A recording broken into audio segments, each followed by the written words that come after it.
Bonjour à tous et bienvenue dans cette nouvelle vidéo dédiée à mon parcours avec l'alimentation émotionnelle. Il se trouve que aujourd'hui je suis coach naturopathe et que je me spécialise dans l'alimentation émotionnelle parce que c'est quelque chose qui me tient vraiment à cœur. C'est quelque chose où quand j'ai accepté d'aller travailler là-dessus, ça a vraiment changé énormément de sphères dans ma vie. Ça a changé énormément de choses aussi à l'intérieur de moi et c'est vraiment quelque chose que j'ai envie de partager. Alors, pour me remettre dans le contexte, moi, à partir de mes 16 ans, j'ai commencé à faire des troubles du comportement alimentaire qui ont duré à peu près pendant 10 ans, qui se sont ensuite transformés en alimentation émotionnelle. Alors, je ne développerai pas plus la partie sur les troubles du comportement alimentaire. Pour l'instant, c'est quelque chose que je souhaite garder pour moi. Mais en tout cas, mes troubles étaient liés à mes émotions, à ma manière de voir les choses, à ma manière de me regarder moi, et étaient totalement en lien à ça. Et ça s'est ensuite transformé en alimentation émotionnelle que j'ai réglée voilà, de plusieurs manières. Je suis d'abord allée voir du côté de la naturopathie parce que je voulais apprendre à manger différemment, à manger plus sain, à comprendre comment fonctionnait le corps humain.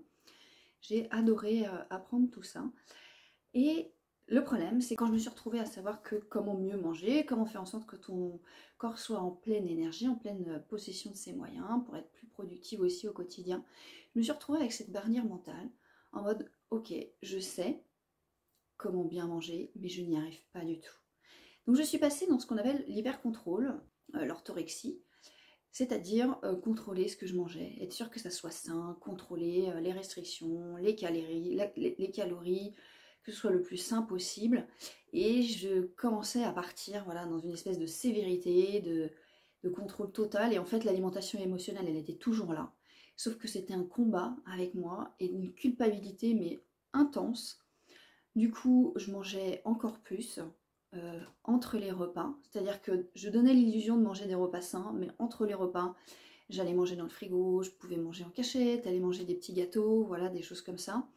Alors que j'ai voilà, j'ai un conjoint, j'ai des enfants, donc c'était une situation qui me mettait très mal à l'aise, qui me rendait encore plus mal à l'intérieur et pour laquelle je culpabilisais mais énormément. Et donc je me suis rendu compte que savoir comment bien manger et connaître le fonctionnement de son corps humain n'avait pas été un déclic assez fort pour moi et qu'il fallait que j'aille de façon beaucoup plus profonde. C'est là que j'ai découvert le coaching et le coaching profond qui va vraiment aller chercher mais qu'est-ce qui se passe à l'intérieur de toi. Avec ça, j'ai découvert aussi tout ce qui est la gestion des émotions, la pleine conscience, c'est-à-dire revenir dans le moment présent, arrêter de penser tout le temps au lendemain où là ça ira mieux, la gestion de toutes mes émotions, aller regarder quelles émotions me déclenchaient ces comportements alimentaires, aller regarder les pensées que j'avais derrière, aller comprendre aussi pourquoi je pensais comme ça.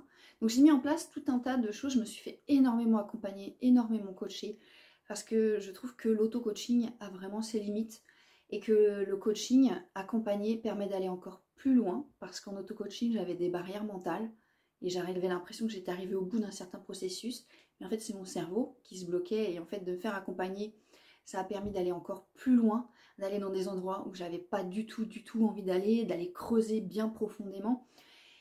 Et oui, alors ça n'a pas été une période agréable de ma vie, je vous l'accorde, de travailler sur moi aussi profondément. Et en même temps, même si ça n'a pas été agréable, j'ai accepté tout ce processus parce que je savais que j'avais envie de m'en sortir. J'avais une envie profonde. J'étais arrivée à un moment où c'était stop. J'en pouvais plus de ce mal-être, j'avançais plus dans ma vie, j'avais des projets, j'arrivais même plus à avancer tellement mes émotions prenaient le dessus. Je me sentais nulle, j'avais une estime de moi qui était mais au ras des pâquerettes, une confiance égale à zéro, j'osais même plus parler avec les gens, j'osais même plus lever la main. Pendant mes cours, en public, je me remettais tout le temps en question parce que j'étais dans l'incapacité de gérer mes émotions, de gérer mes pensées. J'étais toujours dans un combat permanent vis-à-vis de moi-même. Et travailler voilà, sur mon alimentation émotionnelle et en fait d'aller plus au-delà que l'alimentaire, c'est les émotions, une vie alignée avec moi-même, mes projets et vraiment aller au plus profond de tout ça, aller à l'intérieur vraiment de la noirceur pour aller voir toute la lumière qui s'en dégageait. Ça a été libérateur. Une autre chose qui a été libérateur pour moi, c'était d'arrêter de vouloir être une bonne personne. d'arrêter de penser en tant que bien, que mal, d'être la meilleure version de moi-même, d'être bonne, bien, savoir bien manger, savoir bien faire les choses, savoir bien gérer ses émotions, ne pas être tout le temps dans la colère, la tristesse, de les réduire au maximum pour qu'elles n'existent quasiment plus parce que voilà, c'était des émotions négatives. Déjà travailler là-dessus et inverser, hein, que mes émotions elles n'étaient pas négatives, c'est qu'elles elles étaient pas forcément bénéfiques à certains moments, mais que certaines émotions dites négatives étaient bénéfiques pour moi aussi à d'autres moments dans la vie, d'accepter ça, d'accepter aussi que le stress c'était normal, et en fait de sortir de cette image d'Épinal d'une vie sans stress, d'une vie pleine de bonheur, d'une vie pleine d'émotions remplies de joie et d'allégresse, et en fait d'aller vers une image beaucoup plus humaine, beaucoup plus juste et beaucoup plus alignée avec ma vie, avec ce que j'avais envie de mettre dans ma vie et surtout beaucoup plus sereine. Aujourd'hui, j'ai un rapport mais qui est totalement différent avec mes émotions à l'intérieur, mais c'est tellement plus sain, tellement plus aligné, tellement... Est-ce que parfois j'ai des remontées, bien sûr, des remises en question, de l'auto-sabotage, mais c'est tellement plus serein. Puis maintenant, je commence à connaître vraiment bien mes mécanismes, à pouvoir mettre des choses en place. La relation avec mon conjoint, avec mes enfants est beaucoup plus sereine parce que je suis beaucoup moins dans la réactivité. Je comprends mes émotions, je comprends aussi beaucoup plus celles des gens qui sont en face de moi. Maintenant, au niveau de mon rapport avec les autres, de parler en public, mais j'ai tellement plus d'estime de moi, de confiance en moi. Je me pose plus aussi la question quand je vais manger chez des amis ou quand je pars un week-end ou en vacances ou au restaurant. C'est tellement plus sain, beaucoup plus fluide. Je dis pas que tout est réglé, parce que je pense pas qu'on règle tout d'un coup, et puis je pense pas qu'on règle tout d'ailleurs, hein. Je pense qu'il faut prendre, on a une vie hein, pour régler tout ce qui est à l'intérieur de nous. Je pense pas qu'il y ait besoin de régler tout. On reste malgré tout des êtres humains. Oui, j'ai toujours de l'alimentation émotionnelle, mais c'est pas de l'alimentation à l'émotionnel chronique, c'est de l'alimentation à l'émotionnel de façon normale. Parfois, j'aime, oui, me mettre devant un bon film avec une bonne nourriture doudou quand j'ai des émotions, quand j'ai de la tristesse, et ça me fait du bien. Il n'y a plus de culpabilité et vraiment ça change tout. De me dire, oh, je me suis fait du bien là avec ce petit moment doudou, ça m'a fait du bien, et hop, je peux repartir dans mes projets, dans ce que j'aime. Et ça m'a permis aussi de me poser parce que ces émotions-là, elles ont voulu me dire quelque chose. Voilà, pour moi, ça a vraiment été un grand chamboulement dans ma vie. Je sens que ça bouge encore et que ça va avoir des répercussions sur toute ma vie d'avoir accepté de faire ce travail-là sur mon alimentation émotionnelle et donc sur les émotions aussi derrière. Donc je vous invite à vraiment, si vous avez de l'alimentation émotionnelle, si vous savez que vous avez beaucoup de mal à gérer ces émotions, je vous invite vraiment à faire ce travail sur vous-même.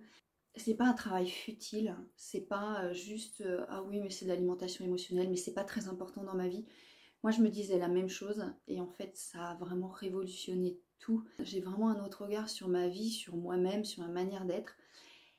Et j'ai vraiment développé voilà, cet amour de la vie qui est là. Et même si parfois ça va pas, j'ai toujours cette petite étincelle qui est là et qui me dit allez, on va faire les choses, on va y aller calmement, on va reprendre depuis le début.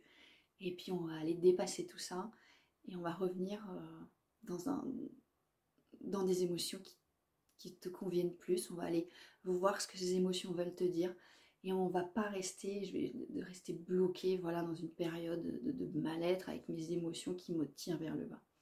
Donc je vous souhaite vraiment de vivre ces moments-là, d'arriver à avoir ce recul sur vous-même, sur la vie, sur votre manière de fonctionner, de voir les choses plus sereinement et de ne pas aller combattre hein, en permanence cette alimentation, mettre du contrôle, des restrictions, d'avoir plus cette sérénité au quotidien parce que vraiment c'est libérateur. Voilà. Vous pouvez en tout cas prendre rendez-vous avec moi si vous voulez en parler. Hein. J'offre une séance de 45 minutes pour parler de votre problématique.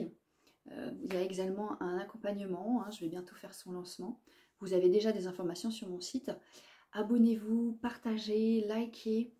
Prenez soin de vous parce que vous en valez la peine et je vous dis à la prochaine vidéo.